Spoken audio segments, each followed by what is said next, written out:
Welcome to today's Piece of Peace. Today we started off with the scripture sort of ruminating in my heart from a while ago. It was John 14, 20 and 21, so I just wrote it out. It says, "On that day you will realize that I am in my Father, and you are in me, and I am in you." I just want to say that again. This has been a profound scripture of mine for decades. Real on that day, John 14, 20 and 21.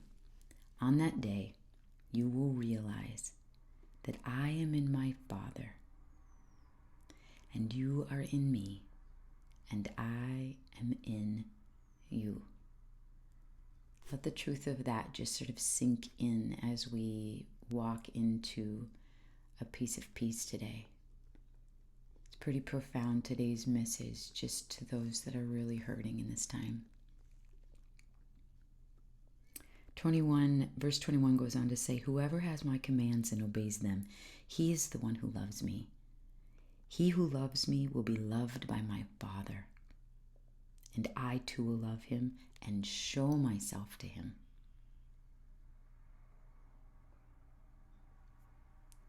I too will love him and show myself to him. We'll go into our devotion with that. Today we're in Lamentations, which can be where a lot of us are today. There's so much that has changed. There's so much still changing. Many of you without jobs.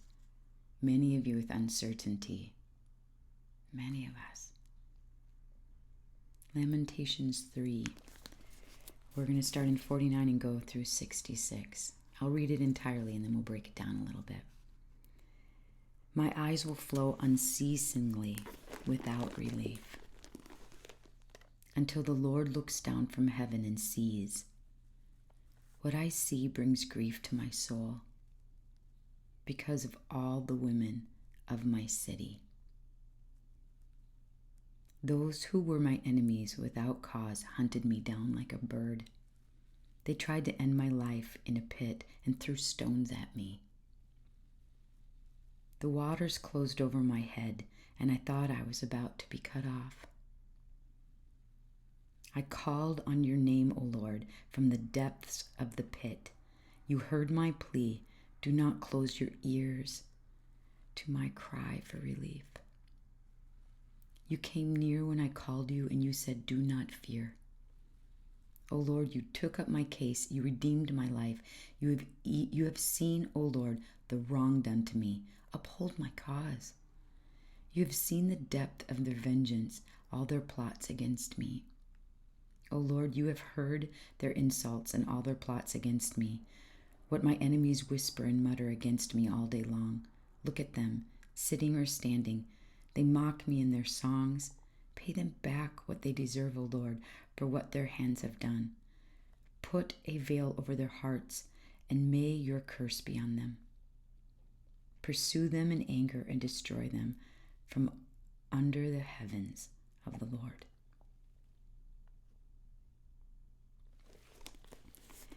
This was a lamentation of people who were losing their homes, people who were being exiled. And their cry out to him, "I called on your name, O Lord, from the depths of the pit. You heard my plea. Do not close your ears to my cry for relief." He's not closing his ears to your cry of relief either. He's right here. You came near when I called you, and you said, "Do not fear." You took up my case. You redeemed my life. You have seen, O Lord, the wrong done to me.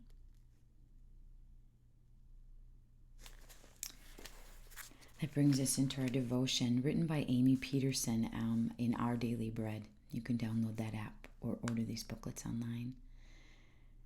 "Take your tears to God," she titles it. She writes, "Last summer, an okra named Telqua gave birth. Telqua's pod of killer whales was endangered, and her newborn was their hope for the future. But the calf lived for less than an hour. In a show of grief that was watched by people around the world, Teoqua pushed her dead calf through the cold waters of the Pacific Ocean for 17 days before letting go. Sometimes believers in Jesus have a hard time knowing what to do with grief. Perhaps we fear that our sorrow might look like a lack of hope. But the Bible gives us many examples of humans crying out to God in grief. Lament and hope can both be part of our faithful response. Lamentations is a book of 5 poems that express the sorrow of people who have lost their home. They've been hunted by enemies and were near death. And they wept and call on God to bring justice. They cry out to God not because they have lost hope, but because they believe God is listening. And when they call, God does come near. It's not wrong to lament the broken things in our world or in our lives. God is always listening. And you can be sure that God will look down from heaven and see you.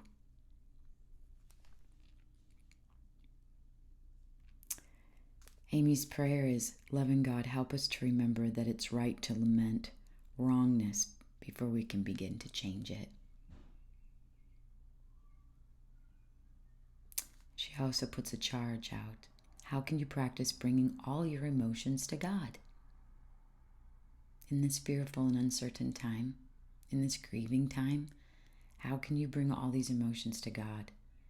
And she says, when have you felt God draw near to you in your sadness? He's here, he hasn't left. He knows what's going on with you.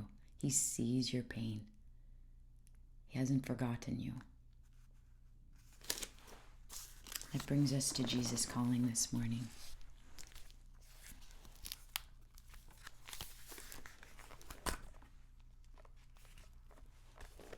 Remember that these Israelites cried out to God not in their despair, but they cried out knowing that he was going to listen. So as you cry out to him, as you bring your emotions to him, as you bring your trials to him, know that he's listening. He's not left. He's right here. Sarah Young, Jesus Calling. Download that app or order her book. She writes from the perspective of God to you. When things don't go as you like, accept the situation immediately. If you indulge in feelings of regret, they can easily spill over the line into resentment. Remember that I am sovereign over your circumstances. He hasn't left. He's here. He's solid. Humble yourself under my mighty hand. Rejoice in what I'm doing in your life, even though it's beyond your understanding. I am the way, the truth, and the life. In me you have everything you need, both for this life and for the life yet to come.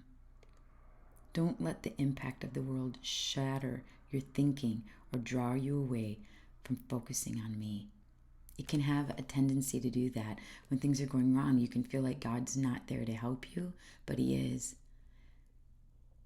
And when he says rejoice when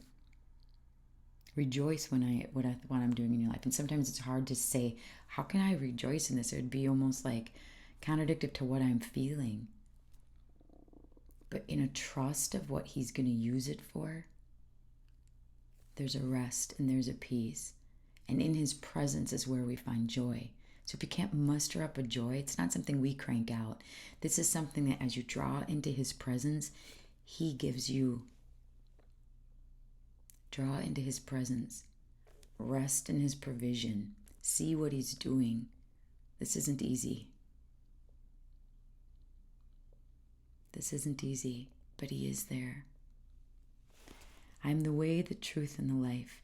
In me, you have everything you need, both for this life and the life yet to come. Don't let the impact of the world shatter your thinking or draw you away from focusing on me, because that's where you're going to be finding your peace and this joy. The ultimate challenge is to keep fixing your eyes on me. No matter what is going on around you, when I am central in your thinking, you're able to view your circumstances from my perspective.